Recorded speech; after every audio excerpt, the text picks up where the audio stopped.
Cuando conocí a Clara en aquella fiesta en Lavapiés pensé que era una de esas noches absurdas que se olvidan rápido. Pero no, ella no era olvidable, y mucho menos lo fue lo que construimos después, ni lo que destruyó todo.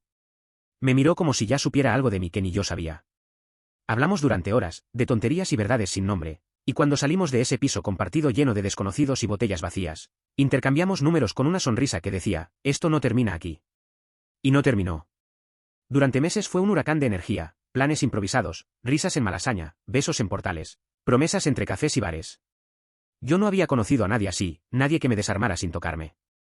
Cuando le pedí que se casara conmigo lo hice sin pensar, sin estrategia, solo porque el cuerpo me pedía gritarle que no quería seguir sin ella. Dijo que sí llorando, delante del mercado de San Miguel, entre turistas y olor a jamón. Nos casamos 2 meses después. Una boda pequeña pero intensa, rodeados de gente que aplaudía como si supiera lo que hacíamos. Y por un tiempo, creí que tenían razón. Clara y yo éramos ese tipo de pareja que parece tenerlo todo, viajes, amigos, cenas, planes de futuro y un piso en Chamberí que parecía sacado de Idealista. Nunca pensé que iba a terminar siendo escenario de una traición. Pero antes de que todo explotara hubo señales. Pequeñas. Insistentes. Se quedaba más en el móvil que conmigo, reía sola mientras escribía. Salía con excusas vagas y volvía tarde sin explicaciones. Decía que eran cosas del trabajo, que yo me estaba rayando. Y yo me lo creí. O me quise creer. Porque amar a alguien a veces es también mentirte a ti mismo. Hasta que llegó aquel sábado. Dijo que iba a tomar un café con una amiga. Pero su tono era diferente. No sé explicarlo, pero el cuerpo me avisó. La seguí. Nunca me había sentido tan sucio, tan desesperado. Caminé tras ella hasta un restaurante discreto por Sol. Se sentó en el fondo. Esperé desde fuera, el corazón dándome puñetazos por dentro. Y entonces apareció él. Alto, trajeado, con esa confianza de quien no es nuevo en el juego. Se sentó con ella. Se rieron. Se tocaron la mano. Clara tenía esa mirada que creí mía. Y me di cuenta, nunca lo fue. No entré. No hice escándalo. Solo miré. Y dolió. Más que cualquier golpe. Más que cualquier abandono. Dolió como si me arrancaran el pecho y lo dejaran en la acera. Me fui sin que me vieran. Caminé hasta casa en silencio. Y mientras el mundo seguía girando como si nada, yo me rompía por dentro. Pero eso fue solo el principio. Lo que hice después no fue venganza. Fue necesidad. Fue instinto. Fue amor descompuesto en furia. Porque hay verdades que no se pueden guardar. Y yo decidí que la de Clara no se escondería debajo de la alfombra. Cuando Clara volvió esa noche a casa, llevaba una bolsa del Obrador San Francisco y sonreía como si nada. Como si su tarde hubiera sido tan inocente como un paseo por el Retiro, me preguntó si quería cenar algo. Dijo que habían abierto un nuevo sitio en Lavapiés con croquetas de boletus que le flipaban. Y yo asentí como un idiota. Como un marido perfecto que no acababa de ver a su mujer tocándole la mano a otro tipo en un restaurante a 30 minutos de nuestra casa. Esa noche comimos en silencio y cada masticación me sabía a veneno, a mentira, a todo lo que no nos habíamos dicho en años. No le pregunté nada, no mencioné el restaurante. Ni al tipo de la americana gris que le quitaba el pelo de la cara como si fuera suyo, no hice nada. Porque no era el momento, porque quería hacerlo bien, hacerlo con testigos, hacerlo real. Esa noche dormimos en la misma cama, pero ya no era la misma cama. Ella se giró dándome la espalda y yo miré el techo contando los motivos por los que aún no. Le había dicho todo, y había uno, solo uno, que lo supiera todo el mundo, no por venganza, sino por dignidad. Por no seguir actuando como si nada. Al día siguiente lo planeé todo, llamé a mis padres, a sus padres, a nuestros amigos más cercanos, les dije que necesitaba verlos el sábado por la noche, que era urgente, que había algo que no podía esperar. Nadie preguntó por qué. Supongo que en mi voz ya estaba el temblor de quien está a punto de detonar una bomba. Clara no sospechaba nada. O quizá. Sí, pero se hacía la tonta. Esa semana fue la más larga de mi vida. Cada día la veía moverse por la casa como si aún tuviéramos un futuro, hablando de cambiar las cortinas del salón o de si volvíamos este verano a San Sebastián, y yo pensaba, no hay verano, no hay nosotros, hay un antes y un después. Llegó el sábado. Fuimos juntos en coche a casa de mis padres, el silencio era espeso. Ella no paraba de mirar el móvil y yo solo pensaba, no tienes ni idea de lo que se viene, al llegar todos ya. Estaban sentados, sus padres, los míos, nuestros amigos de siempre, esos que nos vieron decir sí, quiero, en la iglesia de Santa Bárbara. Entramos y Clara saludó a todos como si fuéramos a anunciar un embarazo. Pero en cuanto me levanté y pedí silencio, la sonrisa se le cayó al suelo, y ahí empezó todo. Lo solté sin filtros, sin adornos, sin piedad, conté lo del restaurante, lo del hombre, lo de seguirla, lo de cómo me sentí como un fantasma viendo a su mujer ser otra. Clara se quedó helada.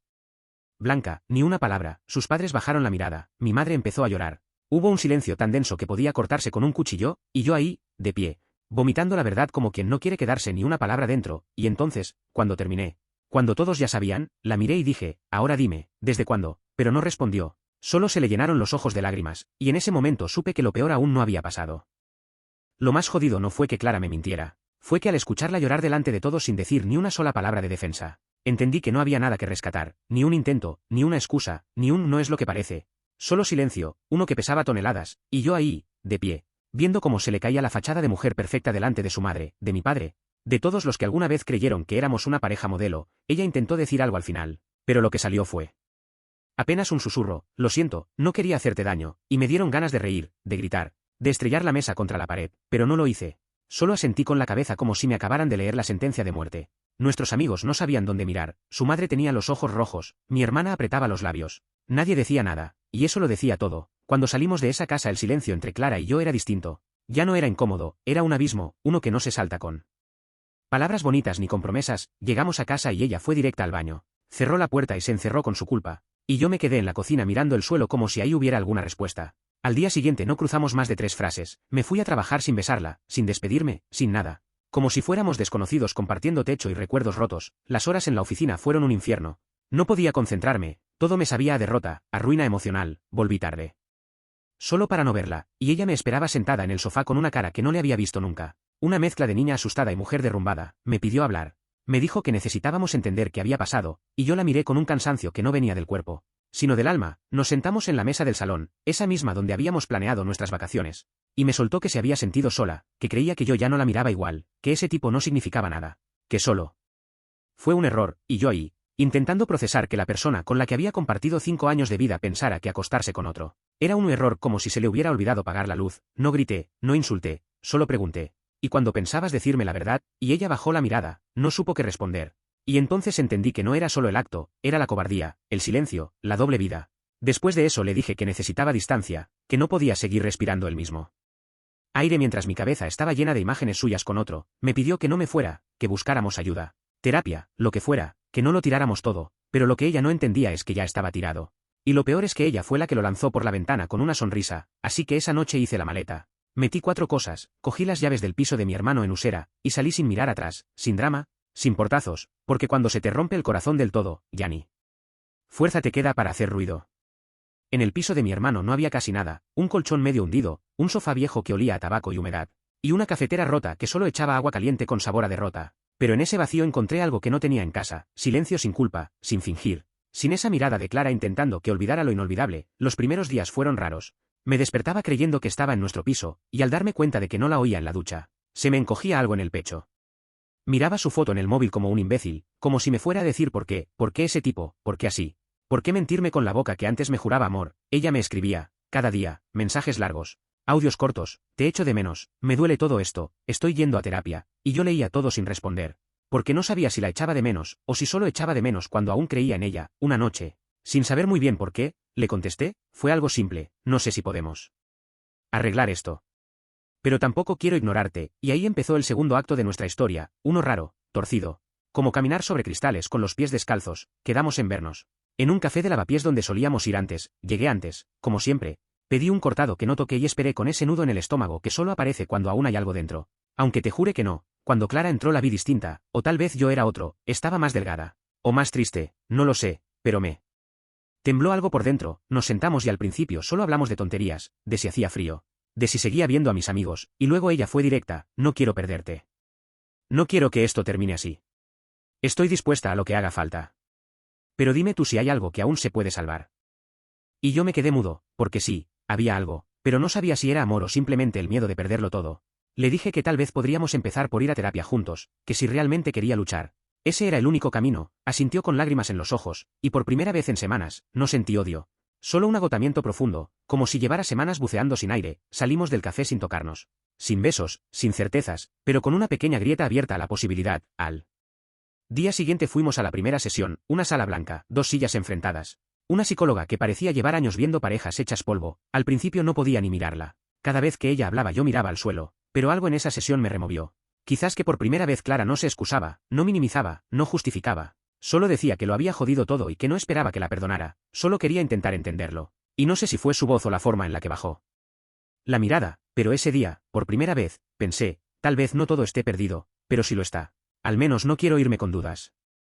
Las sesiones de terapia se convirtieron en rutina, una vez por semana a las 7. Siempre en la misma consulta al lado de Antón Martín, Clara llegaba con una libreta en la mano. Yo con 1000 dudas en la cabeza, hablábamos, discutíamos, llorábamos, y a veces salíamos sin decir palabra. Pero seguíamos yendo, y eso, por pequeño que fuera, ya era algo. Después de la tercera sesión, ella me dijo que si quería, podía volver a casa, solo si me sentía preparado, que no me pediría nada, que solo quería compartir de nuevo el espacio, no como pareja, sino como dos personas que no saben qué hacer pero que aún no se rinden, y acepté, no por nostalgia, sino porque el piso de mi hermano ya se me caía encima. Volví con mis cosas en 2 bolsas, sin ilusiones, sin frases de película. La casa olía igual, pero ya no era la misma. Todo estaba en su sitio pero nada encajaba. Las primeras noches dormimos separados, hablábamos poco, cenábamos en silencio, pero había algo que dolía más que la frialdad. Cada vez que sonaba su móvil, mi estómago se cerraba como un puño. No lo decía, pero no hacía falta, ella lo notaba.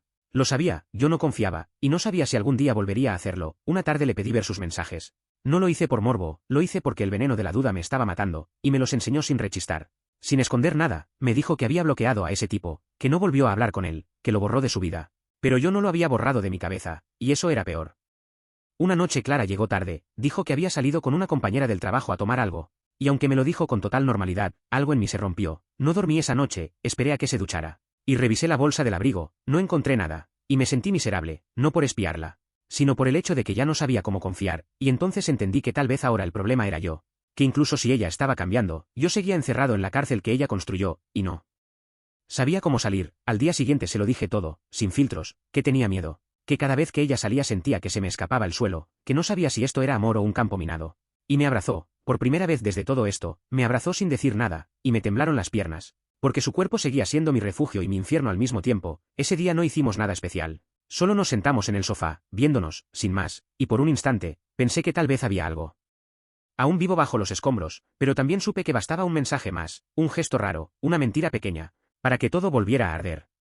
Llevábamos ya semanas conviviendo como dos náufragos que comparten la misma tabla sin saber si la orilla existe. Había días en los que pensaba que sí, que lo estábamos consiguiendo, que las sesiones, los silencios compartidos, las conversaciones crudas y sin maquillaje estaban dando fruto. Empezamos a salir juntos otra vez. Caminatas por Madrid-Río, cervezas en terrazas donde nadie nos conocía. Y por unos minutos lográbamos olvidar lo que había entre nosotros. Una noche incluso volvimos a besarnos. Fue torpe, inseguro, pero real, y después de ese beso nos quedamos en la cama, sin hablar, solo respirando, y por un segundo pensé que tal vez sí, que lo peor ya pasó, pero al despertar, la vi dormida a mi lado y sentí pánico, porque no sabía si el amor que me quedaba era amor o costumbre, cariño o miedo a empezar de cero con otra persona, y eso me persiguió todo el día. Al hablar con la psicóloga lo solté, no sé si la sigo queriendo, o si solo quiero que esto no haya sido en vano.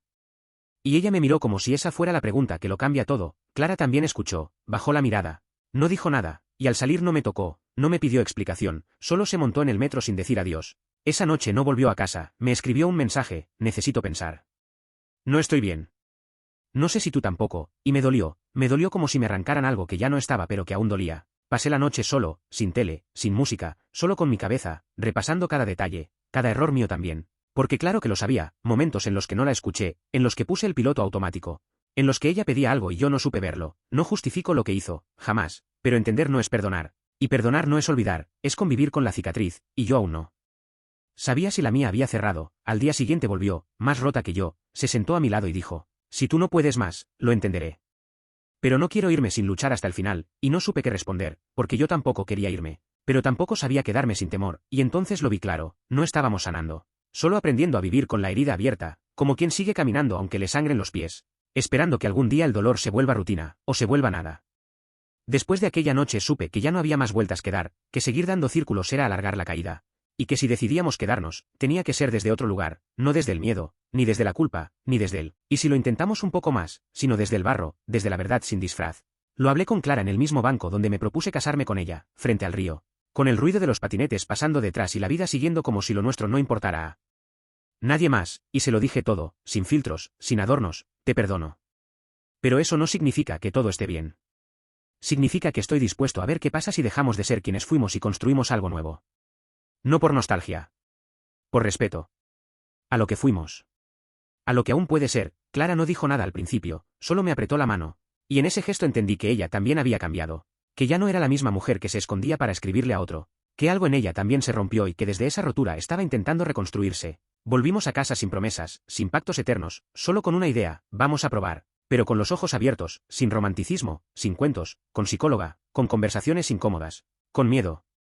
Sí, pero también con intención, y los días que siguieron no fueron más fáciles, pero fueron más sinceros. Empezamos a hablar más de lo que sentíamos que de lo que esperábamos, a decirnos hoy no puedo contigo, en lugar de fingir sonrisas, a darnos espacio cuando el pasado nos explotaba en la cara, y poco a poco, muy poco a poco, algo cambió, empezamos a salir del túnel, no a la luz, pero a una zona gris donde al menos podíamos caminar sin pisarnos las heridas, y con el tiempo, esa grisura se volvió familiar, incluso habitable. Hoy no puedo decir que somos los mismos, ni que estamos bien como antes. Pero sí puedo decir que estamos presentes, que nos miramos a los ojos sin tanto miedo. Que cada abrazo ya no es automático, es elegido, consciente, que perdonarla no fue el final. Fue el precio de volver a empezar, y lo pagué caro, pero sin arrepentirme. Porque a veces el amor no es eso que se siente, es eso que se decide, cada día. Incluso cuando no se siente nada, y si mañana todo se rompe otra vez, al menos sabré que esta vez no huimos, esta vez lo miramos de frente. Hoy no puedo decir que somos los mismos, ni que estamos bien como antes, pero sí puedo decir que estamos presentes, que nos miramos a los ojos sin tanto miedo, que cada abrazo ya no es automático, es elegido, consciente, que perdonarla no fue el final, fue el precio de volver a empezar, y lo pagué caro, pero sin arrepentirme, porque a veces el amor no es eso que se siente, es eso que se decide, cada día, incluso cuando no se siente nada, y si mañana todo se rompe otra vez, al menos sabré que esta vez no huimos, esta vez lo miramos de frente.